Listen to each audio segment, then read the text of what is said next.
ശബരിമല സ്വർണ്ണക്കൊള്ളയിലെ അന്വേഷണ വീഴ്ചയിൽ നിയമസഭയിലെ പ്രതിപക്ഷ പ്രക്ഷോഭം സംഘർഷഭരിതമായിരുന്നു ഇന്ന്. സ്പീക്കറുടെ ഡയസിൽ അൻവർ സാദത്തും മാത്യു കുഴൽനാടനും അതിക്രമിച്ച് കയറി. പ്രതിപക്ഷ അംഗങ്ങളും വാച്ചാൻ വാർഡും തമ്മിൽ കയ്യാങ്കളിയായി. വാച്ചാൻ വാർഡിനെ ആക്രമിച്ചെന്ന് ആരോപിച്ച മുഖ്യമന്ത്രി അന്വേഷണത്തിൽ ഹൈക്കോടതി ഡിവിഷൻ ബെഞ്ച് തൃപ്തി രേഖപ്പെടുത്തിയിട്ടുണ്ടെന്ന് വിശദീകരിക്കുകയും ചെയ്തു. വാച്ചാൻ വാർഡ് പ്രകോപിച്ചതായി പ്രതിപക്ഷ നേതാവും പറഞ്ഞു. ഒന്നും ചെയ്തില്ല എന്ന് സ്പീക്കറും സഭയിൽ വ്യക്തമാക്കി. അങ്ങനെ സഭ നമ്മൾ സമീപകാലത്ത് കണ്ടിട്ടില്ലാത്ത വിധം പ്രക്ഷുബ്ധമായിരുന്നു. ആ പ്രക്ഷുബ്ധമാകുന്നതിന്റെ കാരണം എന്ത് എന്ന് ചോദിച്ചാൽ അത് ശബരിമല വിഷയമാണ്. ശബരിമല വിഷയത്തിൽ ഇപ്പോൾ SIT അതിന്റെ അന്വേഷണത്തിന്റെ അവസാന ഘട്ടത്തിലേക്ക് എത്തുമ്പോൾ വീണ്ടും എന്തുകൊണ്ടാണ് പ്രതിപക്ഷം സഭയിൽ ഈ വിഷയം ആയുധമാക്കുന്നത് എന്ന് നമുക്ക് പരിശോധിക്കാം. വിശദമായി സഭാ സമ്മേളനം ഇന്നത്തെ ദിവസം റിപ്പോർട്ട് ചെയ്ത പ്രശാന്ത് കൃഷ്ണയും അനന്തകൃഷ്ണനും തിരുവനന്തപുരത്ത് നിന്ന് തത്സമയം ചേരുന്നുണ്ട്. പ്രശാന്ത്, ഇങ്ങനെയുള്ളൊരു പ്രതിഷേധം നമ്മൾ ഓർമ്മയിൽ വരുന്നത് ബാർ കോഴിയുമായി ബന്ധപ്പെട്ട് സഭയിൽ അസാധാരണ ഒരു പ്രതിഷേധമാണ് കണ്ടത്. അതുപോലെ ഏകദേശം അതുപോലെയൊക്കെ തന്നെ വാച്ചാൻ വാർഡും മാർഷലും ഒക്കെ തന്നെ വന്ന് സഭയ്ക്കകത്ത് കയറി അംഗങ്ങളെയൊക്കെ പിടിച്ചു മാറ്റുന്ന രീതിയിലേക്ക് എത്തുകയാണ്. അപ്പോൾ അവിടെ വിഷയം എന്താണ് എന്ന് ചോദിച്ചു കഴിഞ്ഞാൽ അത് ശബരിമലയാണ്. ശബരിമല വിഷയവുമായി ബന്ധപ്പെട്ട് അത്രമേൽ ഒരു മൂർച്ചയേറിയ ഒരു പ്രതിഷേധം ഇന്ന് സഭയിൽ ഉയർത്തേണ്ടതിൻ്റെ ഒരു അനിവാര്യത ഉണ്ടായിരുന്നോ? പ്രതിപക്ഷം പുതിയ സാഹചര്യത്തിൽ എന്തെങ്കിലും പുതുതായിട്ട് കാര്യങ്ങൾ സഭയിൽ ഉന്നയിച്ചുകൊണ്ടായിരുന്നു ഈ പ്രതിഷേധം നടത്തിയത്? മാർച്ച് 13 ബജറ്റ് അവതരണ വേളയിൽ KM മാണിക്കെതിരായ പ്രതിഷേധം, അതുമായിട്ടൊന്നും നമുക്ക് താരതമ്യം ചെയ്യാനേ പറ്റില്ല. പിന്നെ ഇത്തരത്തിലുള്ള പ്രതിഷേധങ്ങളൊക്കെ മുൻപ് ഈ സർക്കാരിൻ്റെ കാലത്ത് തന്നെ ചെറിയ തോതിലൊക്കെ ഡൈസിലേക്ക് കയറുന്നത് ഉണ്ടായിട്ടുണ്ട്. സ്പീക്കറുടെ ഓഫീസിന് മുന്നിൽ വലിയ പ്രക്ഷോഭം, കയ്യാങ്കളിയൊക്കെ നടന്നിട്ടുണ്ട് ഈ സർക്കാരിൻ്റെ കാലത്ത് തന്നെ, ഈ രണ്ടാം പിണറായി സർക്കാരിൻ്റെ കാലത്ത് തന്നെ. ഇന്നിപ്പോൾ പ്രതിപക്ഷത്തിന് ഈ വിഷയം ഇന്നിപ്പോൾ നിയമസഭയുടെ തുടക്കത്തിൽ തന്നെ, അതായത് ചോദ്യോത്തരവേള മുതൽ നടത്തേണ്ടത് അനിവാര്യമായിരുന്നു. കാരണം കഴിഞ്ഞ ദിവസം എല്ലാം അവർ പല വിഷയങ്ങൾ ശൂന്യവേളയിൽ കൊണ്ടുവരാൻ ശ്രമിച്ചു, നോട്ടീസ് നൽകി. ആ നോട്ടീസ് തന്നെ അംഗീകരിക്കാത്തത് കൊണ്ട് തന്നെ ഈ കഴിഞ്ഞ ഒരാഴ്ചത്തെ സഭാ സമ്മേളനം നോക്കൂ, പ്രതിപക്ഷത്തിൻ്റെ ഒരു ശബ്ദം അവിടെ ഉയർന്നു കേൾക്കാനുള്ള ഒരു വിഷയങ്ങൾ ഉയർത്താനുള്ള സ്പേസ് അവിടെ ഉണ്ടായില്ല. മറിച്ച് ബഹിഷ്കരിച്ച് പോകുന്നു. അതിനുശേഷം ഈ നോട്ടീസ് അനുവദിക്കാത്തതുകൊണ്ട് ബഹിഷ്കരിച്ച് പോകുന്നു. ബഹിഷ്കരിച്ച് പോയി കഴിയുമ്പോൾ ഭരണപക്ഷ അംഗങ്ങൾ മാത്രം പങ്കെടുക്കുന്ന ബജറ്റ് മേലുള്ള ചർച്ച നടക്കുന്നു. അവിടെ ഭരണപക്ഷ അംഗങ്ങൾ പറയാനുള്ളതൊക്കെ പറയുന്നുണ്ട്. അപ്പോൾ പ്രതിപക്ഷത്തിൻ്റെ ശബ്ദം ഒരിടത്തും ഉയർന്നു കേൾക്കുന്നില്ല.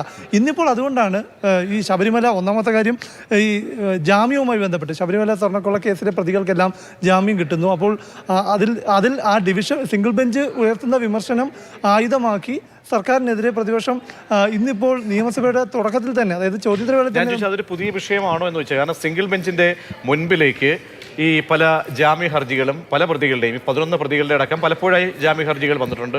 അത് ഏറ്റവും കുറവ് പക്ഷേ ഉണ്ണികൃഷ്ണൻ പോയിട്ടായിരിക്കും അങ്ങനെ അധികം വരാതിരിക്കുകയൊക്കെ ചെയ്തപ്പോൾ പലപ്പോഴായി വരുന്ന സമയത്തൊക്കെ തന്നെ പല ബെഞ്ചുകളും ഈ ദേവസ്വം ബോർഡിന്റെ ബെഞ്ചിനപ്പുറത്തേക്ക് പല സിംഗിൾ ബെഞ്ചുകളും ഒക്കെ തന്നെ ഇക്കാര്യത്തിൽ കർശനമായ നിലപാടുകൾ അല്ലെങ്കിൽ ചോദ്യങ്ങൾ ഉന്നയിച്ചിട്ടുണ്ട്. അപ്പോൾ പുതിയ സാഹചര്യത്തിൽ പുതിയ വിഷയമായി അവതരിപ്പിക്കാൻ സഭയിൽ പ്രതിപക്ഷത്തിന് കഴിഞ്ഞുവോ?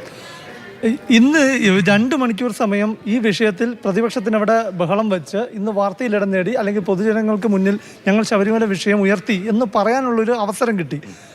നേരത്തെ, അതായത് ആദ്യ സഭ തുടങ്ങിയ ദിവസം തന്നെ ഇത് ചർച്ച, ഒന്നാമത്തെ കാര്യം പ്രതിപക്ഷം ഇപ്പോൾ സംശയത്തിന് നൽകുക, അല്ലെങ്കിൽ അവർ പ്രതിസന്ധിയിലാക്കുന്ന ഒരു ചോദ്യത്തിന് ഒരു ഉത്തരം നൽകേണ്ടി വരുന്നത്, എന്തുകൊണ്ട് നിങ്ങൾ ഇത് നോട്ടീസായി, അടിയന്തരപ്രമേയ നോട്ടീസായി നൽകുന്നില്ല? നോട്ടീസായി നൽകിയാൽ ചർച്ച ചെയ്യാൻ തയ്യാറാണെന്ന് സർക്കാർ പറഞ്ഞു. അപ്പോൾ അത് ചർച്ച ചെയ്യുമ്പോൾ സർക്കാരിൻ്റെ ഭാഗങ്ങളും വിശദമായി പറയാൻ സാധിക്കും. പ്രതിപക്ഷത്തിനും അവിടെ ഒരു പ്രശ്നമുണ്ട്. പ്രതിപക്ഷത്ത് ഇപ്പോൾ സോണിയാഗാന്ധിയും പോറ്റിയുമായുള്ള ഫോട്ടോ, കോൺഗ്രസ് നേതാക്കളുമായുള്ള ഇതെല്ലാം തന്നെ ഭരണപക്ഷവും ചർച്ചയാക്കും. അപ്പോൾ അതുകൊണ്ട് തന്നെയാണ് ഈ വിഷയം ഒരു അടിയന്തര പ്രമേയ നോട്ടീസായി കൊണ്ടുവരാൻ പ്രതിപക്ഷം ഇതുവരെ തയ്യാറാകാത്തതിനൊരു കാരണം അത് തന്നെയാണ്. ഇന്ന് പക്ഷേ ഇപ്പോൾ ഈ പലർക്കും ജാമ്യം കിട്ടുന്ന, ഈ പ്രതികൾക്കെല്ലാം ജാമ്യം കിട്ടുന്ന ഒരു അവസരം വന്ന ഒരു സാഹചര്യത്തിൽ അവർക്ക് വീണ്ടും ഇത് സജീവമാക്കി നിർത്തേണ്ടതുണ്ട്. അതുകൊണ്ടാണ് പ്രതിപക്ഷം, അതായത് ഒരു പ്രതിഷേധത്തിന് വേണ്ടിയുള്ള ഒരു പ്രതിഷേധ നിലയിലേക്ക് എനിക്ക് തോന്നുന്നു അങ്ങനെ ഇത് ഒരു സ്റ്റാൻഡ് ചെയ്യിക്കണം, ഇതെങ്ങനെ കൊണ്ടുപോകണം. ഇപ്പോൾ തെരഞ്ഞെടുപ്പിൻ്റെ ഘട്ടത്തിലൊക്കെ തന്നെ അവിടുത്തെ അവസാനത്തെ നിയമസഭയാണ്, സഭ ചേരുന്ന സമ്മേളനമാണ്. അപ്പോൾ ആ സമ്മേളനത്തിൽ ശബരിമല തന്നെ ഉയർന്നു കേൾക്കണം. എങ്ങനെയാണ് നമ്മൾ തദ്ദേശ തെരഞ്ഞെടുപ്പിൽ കണ്ടത്, അതിൻ്റെ ഒരു ഗുണഭോക്താവായി UDF മാറണം. ആ നിലയിൽ ഈ വിഷയത്തെ കൊണ്ടുപോകുകയാണോ പ്രതിപക്ഷം? അതൊരു കർത്തവ്യ നിലയിൽ മാത്രം കൊണ്ടുപോകുന്നു? അതല്ല കാര്യമായ രീതിയിൽ ഇതിൻ്റെ ആഴം പരിശോധിക്കുമ്പോൾ പുതുതായിട്ട് ഒരുപക്ഷെ കാര്യമായിട്ട് എന്തെങ്കിലും ഉണ്ടോ എന്ന് ഞാൻ സംശയിക്കുകയാണ്. കാരണം അവിടെ പറയുന്നത് ഈ ബെഞ്ചിൻ്റെ കാര്യം തന്നെ പറയാം. ഈ സിംഗിൾ ബെഞ്ചിൻ്റെ ബദറുദ്ദീൻ്റെ ബെഞ്ച് പലപ്പോഴായി പല ചോദ്യങ്ങൾ ഉന്നയിച്ചിട്ടുണ്ട്.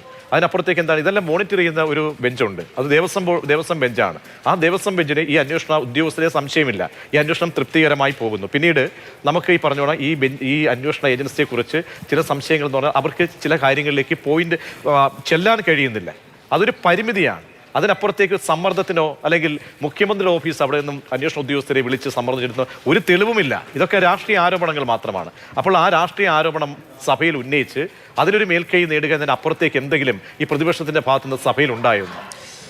പ്രജീഷ്, തെരഞ്ഞെടുപ്പാണ് വരാൻ പോകുന്നത്. ആ തെരഞ്ഞെടുപ്പിൽ ഉപയോഗിക്കാവുന്ന ഒരു രാഷ്ട്രീയ സുവർണാവസരമാണ് അല്ലെങ്കിൽ ഒരു വജ്രായുധമാണ് ശബരിമല എന്നുള്ളത് പ്രതിപക്ഷത്തിന് അറിയാം. അപ്പോൾ അതിൻ്റെ മെച്ചം നേരത്തെ യുവതീ പ്രവേശനവുമായി ബന്ധപ്പെട്ട് രാഷ്ട്രീയ ആരോപണ സ്ഥാനത്ത് നിന്നത് പിണറായി വിജയൻ സർക്കാരാണ്. അതേ സർക്കാർ തന്നെയാണ് സ്വർണ്ണക്കൊള്ളയുമായി ബന്ധപ്പെട്ടുള്ള ആരോപണങ്ങൾ നേരിടുകയും ചെയ്തത്. അപ്പോൾ ഈ സഭാ സമ്മേളനം തെരഞ്ഞെടുപ്പിന് മുമ്പുള്ള അവസാനത്തെ അല്ലെങ്കിൽ ഈ നിയമസഭയുടെ അവസാനത്തെ സമ്മേളന ദിവസങ്ങളാണ് കടന്നു പോകുന്നത്. അപ്പോൾ പരമാവധി ശബരിമലയുമായി ബന്ധപ്പെട്ട വിഷയം സഭയിൽ ഉന്നയിച്ചുകൊണ്ട് അത് തെരഞ്ഞെടുപ്പ് നേട്ടമാക്കുക എന്നുള്ളതാണ് പ്രതിപക്ഷത്തിന്റെ ലക്ഷ്യം. പക്ഷേ അവിടെ ഒരു പ്രശ്നം കൂടിയുള്ളത്, നേരത്തെ പ്രശാന്ത് സൂചിപ്പിച്ചതുപോലെ ഈ ശബരിമല ചർച്ചയായി വന്നാൽ ഇപ്പോൾ അടിയന്തര പ്രമേയത്തിന് നോട്ടീസ് നൽകി കഴിഞ്ഞാൽ സ്വാഭാവികമായും ആ ചർച്ച അനുവദിക്കാതെ നോട്ടീസ് തള്ളുകയാണെങ്കിൽ കൂടി മുഖ്യമന്ത്രിക്ക് മറുപടി പറയേണ്ടി വരും, സംസാരിക്കേണ്ടി വരും. ആ സമയത്ത് പ്രധാനമായും UDF കൂടി അതിനകത്ത് അല്ലെങ്കിൽ കോൺഗ്രസ് നേതാക്കൾക്ക് കൂടി ചില ആരോപണങ്ങൾ നേരിടേണ്ടി വരും. പ്രത്യേകിച്ച് ഉണ്ണികൃഷ്ണൻ പോറ്റിയും അടൂർ പ്രകാശും തമ്മിലുള്ള ബന്ധം, ആ ചിത്രം അടൂർ പ്രകാശിന് വഴി സോണിയാഗാന്ധിയുടെ വീട്ടിലെത്തിയതുമായി ബന്ധപ്പെട്ട കാര്യങ്ങളൊക്കെ ഉന്നയിക്കും. അപ്പോൾ സ്വാഭാവികമായും അവിടെ കോൺഗ്രസിന് ഇപ്പോഴും അതുമായി ബന്ധപ്പെട്ട ഒരു കൃത്യമായ ഉത്തരം നൽകാൻ കഴിഞ്ഞിട്ടുമില്ല. അപ്പോൾ പത്മകുമാർ അടക്കമുള്ള CPM നേതാക്കളെ എന്തുകൊണ്ട് പുറത്താക്കുന്നില്ല എന്നുള്ള ചോദ്യം കോൺഗ്രസ് ഉയർത്തുന്നതിനൊപ്പം തന്നെ മറ്റ് ചോദ്യങ്ങൾക്ക് സോണിയാഗാന്ധിയുടെ അതീവ സുരക്ഷയുള്ള സോണിയാഗാന്ധിയുടെ വീട്ടിൽ പോറ്റി 2-3 തവണ എങ്ങനെ എത്തി, സമ്മാനങ്ങൾ കൊടുത്തു എന്നുള്ള ചോദ്യത്തിന് മറുപടി പറയേണ്ടി വരും. ഇതിനപ്പുറം മറ്റൊരു കാര്യം കൂടി ഇതിനകത്തുള്ളത്, പ്രധാന വിഷയമെന്ന് പറയുന്നത് പ്രതിപക്ഷം ഉന്നയിക്കുന്നത് രാഷ്ട്രീയമായ സമ്മർദ്ദം SITക്ക് മുകളിൽ സർക്കാർ ചെലുത്തുന്നു എന്നുള്ളതാണ്. പക്ഷേ അതിനെ കൃത്യമായി പോയിന്റ് ചെയ്ത് ഏത് ഘട്ടത്തിലാണ് അങ്ങനെ പ്രഷർ ചെലുത്തിയത്, ഏത് കാര്യത്തിലാണ് അങ്ങനെ പിന്നോക്കം അല്ലെങ്കിൽ SIT പിന്നോക്കം വലിച്ചത് എന്ന് പോയിന്റ് ചെയ്ത് പറയാൻ. ഒടുവിലായി നമ്മൾ എന്താണ് ശങ്കർദാസുമായിട്ട് ബന്ധപ്പെട്ട് ഉള്ള സംശയമായിരുന്നു ഏറ്റവും അവസാനം ഉയർത്തിയത്. അതിലെന്താണ് ക്ലാരിറ്റി വരുത്തി കഴിഞ്ഞു. ആ ക്ലാരിറ്റി വരുത്തി കഴിഞ്ഞാൽ ശങ്കർദാസുമായി ബന്ധപ്പെട്ട് അവിടെ പ്രോസിക്യൂഷൻ അടക്കം എന്താണ് കൊണ്ടുപോവുകയാണ് അദ്ദേഹത്തിന്റെ രോഗാവസ്ഥ സംബന്ധിച്ച്.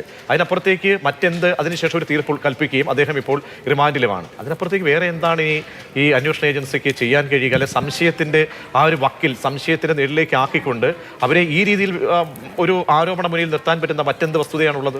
തീർച്ചയായിട്ടും അതുകൊണ്ടാണ് ഞാൻ പറഞ്ഞത്, ഈ പ്രതിപക്ഷത്തിന്റെ ആരോപണങ്ങൾ പൊതുജനങ്ങൾക്ക് മുന്നിൽ കൺവിൻസിങ് ആകുന്നില്ല എന്നുള്ളൊരു പ്രശ്നമുണ്ട്. അത് തന്നെയാണ് അത് ദുർബലമാകാനുള്ള കാരണം. കാരണം ഇന്ന് മുഖ്യമന്ത്രി കൊടുത്ത മറുപടിയിൽ തന്നെ അതിന് വ്യക്തമായ ഉത്തരവുണ്ട്. കാരണം ശബരിമല സ്വർണ്ണക്കൊള്ളയുമായി ബന്ധപ്പെട്ട അന്വേഷണം മോണിറ്റർ ചെയ്യുന്നത് ഹൈക്കോടതി ഡിവിഷൻ ബെഞ്ചാണ്, അതായത് ദേവസ്വം ബെഞ്ചാണ്. അപ്പോൾ ആ ദേവസ്വം ബെഞ്ച് ഇതുവരെ ഈ SITയുമായി ബന്ധപ്പെട്ട അന്വേഷണം സംബന്ധിച്ച് ഒരു അപാകതയും ചൂണ്ടിക്കാണിച്ചിട്ടില്ല.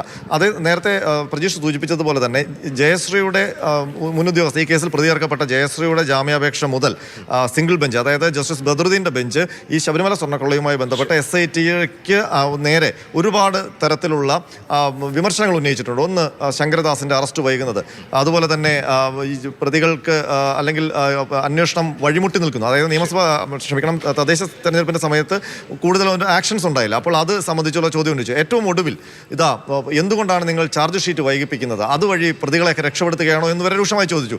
അപ്പോൾ പക്ഷേ ഈ സിംഗിൾ ബെഞ്ച് ഉന്നയിക്കുന്ന ആരോപണങ്ങൾക്ക് ശേഷവും മുൻപും ഒക്കെ ദേവസ്വം ബെഞ്ച് ഈ കേസ് കൈകാര്യം ചെയ്യും. അതുമായി ബന്ധപ്പെട്ട് ഉത്തരവ് ഇറക്കുമ്പോഴും ഒന്നും ഈ പറയുന്ന ആരോപണങ്ങൾ അവർക്കില്ല. അവരാണ് മോണിറ്റർ, അവർ പറയുന്നത് കൃത്യമാണ് അന്വേഷണം എന്നുള്ളത്. അപ്പോൾ കൃത്യമായാണ് അന്വേഷണം എന്ന് പറയുന്ന മോണിറ്ററിംഗ് കോടതി ഉള്ള സമയത്ത് എങ്ങനെയാണ് പ്രതിപക്ഷം, എവിടെയാണ് ഈ ആരോപണം ഉന്നയിക്കുന്നത്, എങ്ങനെയാണ് SITയെ സംശയം നിലനിർത്താൻ പറ്റുന്ന ചോദ്യമാണ്. അതുകൊണ്ട് തന്നെയാണ് ഇതൊരു ചർച്ചയിലേക്ക് പോകാതെ മൊത്തത്തിൽ ഞങ്ങൾ നിയമമന്ത്രി P. രാജീവ് ഇന്നെതിരെ പത്രസമ്മേളനം നടത്തിയ കാര്യങ്ങൾ ചോദിക്കുമ്പോഴും അങ്ങനെ വരുമ്പോൾ ബദറുദ്ദീന്റെ ബെഞ്ച് ഉയർത്തുന്ന SITക്കെതിരായ ആക്ഷേപം ആ വിഷയത്തിൽ പ്രോസിക്യൂട്ടർക്ക് ഒരു വ്യക്തത വരുത്തണ്ടേ? ഇത് സർക്കാരിനെതിരെ അല്ല എന്നുള്ള കാര്യം ഒരു വ്യക്തത വരുത്തേണ്ടതല്ലാണ്. ഇതിനകത്തൊരു പ്രശ്നമുള്ളത്, നമുക്ക് ഇതിനകത്ത് പ്രതിസന്ധി ഉണ്ട് എന്ന് നമുക്ക് പൊതുസമൂഹത്തിന് തോന്നുന്നത് SITയെ സംബന്ധിച്ചാണ്. അതിനകത്ത് ഗവൺമെന്റിന് യാതൊരു ബന്ധവും നമുക്ക് ഇതുവരെയും പൊതുസമൂഹത്തിന് തോന്നുന്നില്ല. കാരണം SIT ഒരു ഘട്ടത്തിൽ ചാർജ് ഷീറ്റ് കൊടുക്കാതെ ബുദ്ധിമുട്ട് നിൽക്കുന്നു. അതെന്തുകൊണ്ടാണ്? അന്വേഷണം ഫ്രൂട്ട്ഫുൾ ആയിട്ട് എത്തിയിട്ടില്ല, അതിന്റെ റിസൾട്ടിലേക്ക് എത്തിയിട്ടില്ല എന്നൊരു തോന്നലുണ്ടാകും.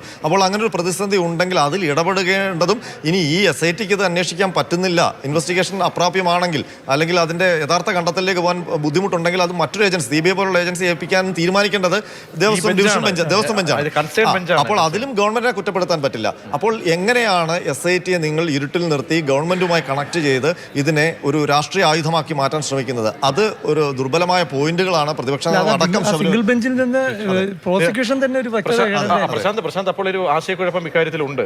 പ്രതിപക്ഷം ഇങ്ങനെ ഒരു സമരം ഏറ്റെടുത്ത് ഇത് ഉയർത്തിക്കൊണ്ട് പോകുമ്പോഴും ഈ പറഞ്ഞ അനന്തം പറഞ്ഞതുപോലെ ചില ചോദ്യങ്ങളുണ്ട്. സർക്കാരിന് അവിടെ എന്ത് റോളുണ്ട്, സമ്മർദ്ദത്തിന് എന്ത് റോളുണ്ട്, SITക്ക് അവിടെ എന്താണ് പ്രത്യക്ഷമായി SIT ഇങ്ങനെ സംശയത്തിന് നിലയിൽ നിൽക്കാൻ കഴിയുമോ? അപ്പോൾ കേവലം ഒരു രാഷ്ട്രീയം മാത്രമാണ്. ഇപ്പോൾ അതിനകത്ത് ഒരു ഒറ്റ കാര്യമാണ് പ്രശാന്ത്. ഇതിനകത്ത് മുമ്പ് പ്രതിപക്ഷ നേതാവ് വളരെ രൂക്ഷമായ, വളരെ ഗൗരവമായ, അതായത് കോടതി മോണിറ്റർ ചെയ്യുന്ന ഒരു കേസിൽ ഗൗരവമായ ഒരു ആരോപണം ഉന്നയിച്ചിരുന്നു. 2 IPS ഉന്നത റാങ്കിലുള്ള ഉദ്യോഗസ്ഥർ ഈ അന്വേഷണത്തെ സ്വാധീനിക്കുന്നു.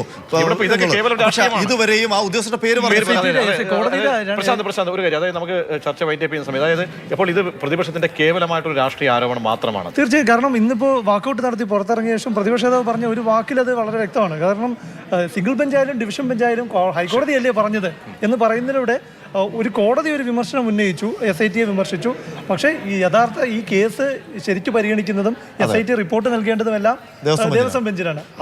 മാത്രമല്ല ഈ അന്വേഷണത്തിന് ഇതുവരെയുള്ള പ്രോഗ്രസ് മുഴുവൻ ദേവസ്വം ബെഞ്ചിനെ കോടതി SIT അറിയിച്ചിട്ടുണ്ട്. അറിയിച്ചതൊന്നും ഇതുവരെ പൊതുസമൂഹത്തിന് മുന്നിൽ വന്നിട്ടില്ല. അതെല്ലാം രഹസ്യമായ വിവരങ്ങളാണ്, സീൽഡ് കവറിലാണ് എല്ലാ റിപ്പോർട്ടുകളും കൊടുത്തിരിക്കുന്നത്. അത് ജാമ്യം പരിഗണിക്കുന്ന കോടതി അറിയണമെന്നില്ല. അവിടെ തൽക്കാലത്തേക്കുള്ള റിപ്പോർട്ടുകൾ, ഈ പോലീസ് റിപ്പോർട്ടുകൾ മാത്രമാണ് ഈ ജാമ്യം പരിഗണിക്കുന്ന കോടതിയിൽ എത്തുന്നത്. ആ റിപ്പോർട്ട് മാത്രം പരിഗണിച്ചുകൊണ്ടാണ് ആ കോടതി അഭിപ്രായം പറയുന്നത്. അത് പക്ഷേ എന്തുകൊണ്ടാണ് ആ കോടതി ദേവസ്വം ബെഞ്ചിനെ തന്നെ നിഴലിൽ നിർത്തിക്കൊണ്ട് ഇങ്ങനെ അഭിപ്രായം പറയുന്നത് എന്നുള്ളത് നമുക്കിപ്പോഴും അജ്ഞാതമാണ്. പക്ഷേ പ്രോസിക്യൂഷൻ അതിലൊരു വ്യക്തത വരുത്തണ്ടേ? ഇത് ഇങ്ങനെ സിംഗിൾ ബെഞ്ച് അവിടെയാണ് SITയുടെ കാര്യത്തിൽ ഒരു സംശയമുള്ളത്. കാരണം കാര്യമായ തെളിവുകളില്ലേ SITയുടെ പക്കൽ. ഇപ്പോൾ കഴിഞ്ഞ ദിവസം ശ്രീകുമാറിന് ജാമ്യം കൊടുക്കുമ്പോൾ വിജിലൻസ് കോടതി തന്നെ, കൊല്ലം ഈ കേസ് പരിഗണിക്കുന്ന കൊല്ലം വിജിലൻസ് കോടതി തന്നെ പറഞ്ഞു, നിങ്ങൾ ഒരു തെളിവും ഇയാൾക്കെതിരെ കണ്ടെത്തിയിട്ടില്ല, ഇയാളുടെ ചില നടപടിക്രമത്തിൽ വീഴ്ചയുള്ളതല്ലാതെ എന്തെങ്കിലും തെളിവുകൾ ഉണ്ടോ എന്ന് ചോദിക്കുമ്പോൾ അവിടെ ഒന്നും സബ്മിറ്റ് ചെയ്തിട്ടില്ല. അങ്ങനെ വരുമ്പോൾ ചില സംശയങ്ങൾ ഇതുവരെയുള്ള തെളിവുകളുടെ കാര്യത്തിലുണ്ട്. പ്രതിപക്ഷം കാടടച്ചുകൊണ്ടുള്ള വെടിവെപ്പാണോ ഈ സഭയിൽ നടത്തുന്നത്? കാരണം ഇങ്ങനെ ഈ നിലയിൽ ശബരിമല എന്നത് അതിന്റെ കൊള്ള നടന്നു എന്നതും യാഥാർത്ഥ്യമാണ്. എല്ലാം തന്നെ പ്രതിഷേധം അതാത് തലത്തിൽ ഉയർന്നിട്ടുണ്ട്. പക്ഷേ അത് വലിച്ചു നീട്ടിക്കൊണ്ട് ഈ സഭാ സമ്മേളനത്തിന്റെ കാല അളവ് തീരുന്നത് വരെ കൊണ്ടുപോകുമ്പോൾ അക്കാര്യത്തിൽ എന്ത് അപ്ഡേഷൻ ഉണ്ടായിട്ടുണ്ട്? അപ്പോൾ ഒരു പൊളിറ്റിക്കലി രാഷ്ട്രീയമായി മാത്രമാണോ ഈ വിഷയത്തെ പ്രതിപക്ഷം സമീപിക്കുന്നത്? സമാനതകളില്ലാത്ത ഒരു പ്രതിഷേധത്തിലേക്ക് സഭയിൽ പ്രതിപക്ഷം ഉയർത്തുന്ന ആ ഒരു സാഹചര്യത്തെ നമുക്ക് അങ്ങനെ ഇഴകീറി പരിശോധിക്കേണ്ടി വരും.